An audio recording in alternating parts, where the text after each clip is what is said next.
जय जय श्री राधे, जय जय श्री कृष्ण, जय गंगा मैया। आप सबका एक बार फिर गंगा शरणम परिवार में स्वागत करते हुए अपार हर्ष हो रहा है।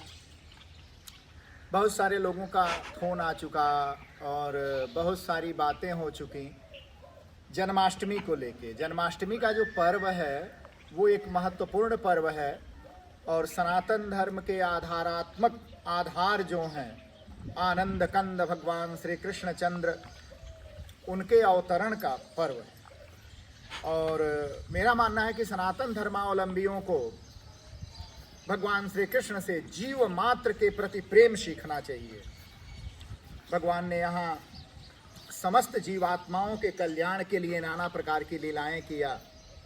ऐसे परम प्रभु का आगमन है तो एक आजकल अनावश्यक विवाद उत्पन्न हो जाता है विद्वानों में कि हर पर्व 1 से 2 दिन के विवाद में फंस जाता है। अरे इसे समाप्त करिए, ऐसे नहीं चलेगा। साफ साफ पंचांगकारों ने लिखा, मैं पंचांग लेके बैठा हूं। नवमी तिथि का लोप है, अष्टमी तिथि रिक्ता है। इस प्रकार जब आप देखते हैं तो आपको आश्चर्य होगा। सोमवार को जब आप पहुंचते हैं, सोमवार जो है सप्तमी तिथि को सोमवार पड़ रहा है। अंग्रेजी महीने की तारीख जो है वो 26 पड़ रही है।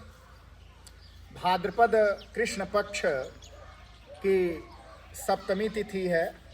चूंकि सप्तमी तिथि सुबह 8:16 पर समाप्त हो जा रही है और जब समाप्त हो जा रही है तो उसके बाद अष्टमी तिथि लग जा रही है। ध्यान देने वाली बात यह है कि भगवान का जन्म रात्रि को ठीक 12 बजे रोहिणी नक्षत्र में हुआ था। और यहाँ ध्यान देने वाली बात पुनः ये है कि रोहिणी नक्षत्र और अष्टमी तिथि रात्रि को 12 बजे 26 तारीख को प्राप्त हो रहे हैं, जो दिन सोमवार है। इसलिए व्रत का उत्सव सोमवार को ही मनाना पड़ेगा रात्रि में। तो श्री कृष्ण जन्माष्टमी सोमवार को ही पड़ रही है।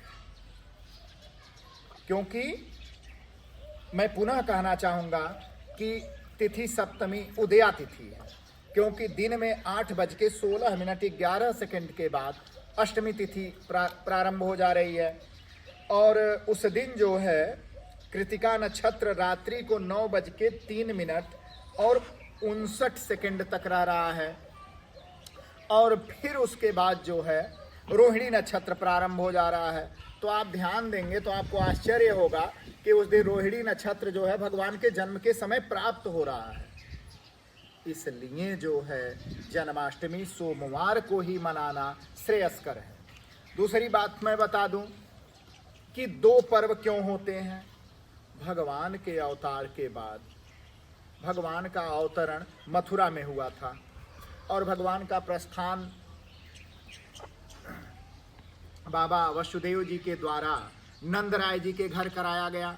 और जब नंद राय जी के घर गए तो नंद राय जी के यहाँ ब्रजवासियों ने उत्सव मनाए थे। उत्सव में अगला दिन आता है और जब अगला दिन उत्सव में आता है तो सभी भक्तों को पता लगता है कि प्रभु ने अवतार धारण कर लिया है। इसलिए भक्तजन जो है पहुँचते हैं। और मैं भगवत चर्चा कर रहा हूँ। हमारी गौ माता भी हमारे साथ साथ लगी हुई हैं और इनका बहुत स्नेह है। तो ये भी जो है बार बार मेरे आसपास, चूँकि इनके परम प्रिय सेवक भगवान गोपाल के अवतरण की वार्तालाप हम आप लोगों से कर रहे हैं, तो इसलिए माता श्री भी जो है निरंतर साथ में ही हैं।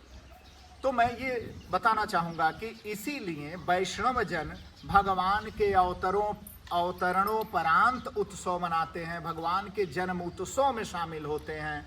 इसलिए वैष्णवों की जन्माष्टमी दूसरे दिन मनाई जाती है।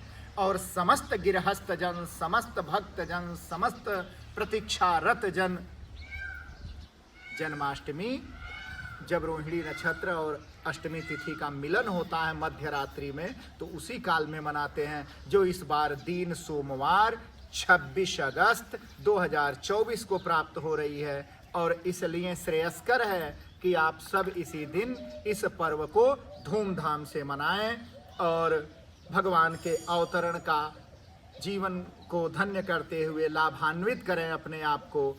अपने छोटे बच्चों से लेके परिवार के बड़े जनों तक, वृद्ध जनों तक सबके साथ भगवान का पंचामृत स्नान कराइए, गंगा जल से स्नान कराइए, कच्चे गोदुग्ध से स्नान कराइए और धूमधाम से मनाइए। घर में गंगा जल छिड़किए, पंचामृत पिलाइए सबको और पंजीरी का प्रसाद उपलब्ध कराइए। पर ध्यान रखिए, भगवान का भोग सिर्फ माखन और मिश्री से ही लगाइए, अन्य किसी चीज़ का प्रयोग न करें। माखन मिश्री ही प्रभु को प्रिय है और माखन मिश्री का ही भोग आपको लगाना है भगवान को। तो ये ध्यान रखना है मित्रों।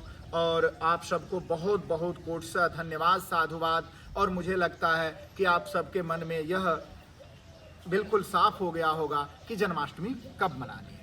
ये मैंने यथार्थ बताया है, पंचांग के अनुसार बताया है। तो ये आप लोग इसको पालन करें और आप सबको नंद के लाला के आगमन की बहुत बहुत शुभकामनाएं और साधुवाद। जय गंगा मैया, जय जय श्री कृष्णा, जय जय श्री राधा रानी की। बोले नंद के लाला की जय। नंद घर आनंद भयो, जय कन्हैया लाल की जय। गौ माता की जय हो, गोपाल की जय। जय श्री राधे।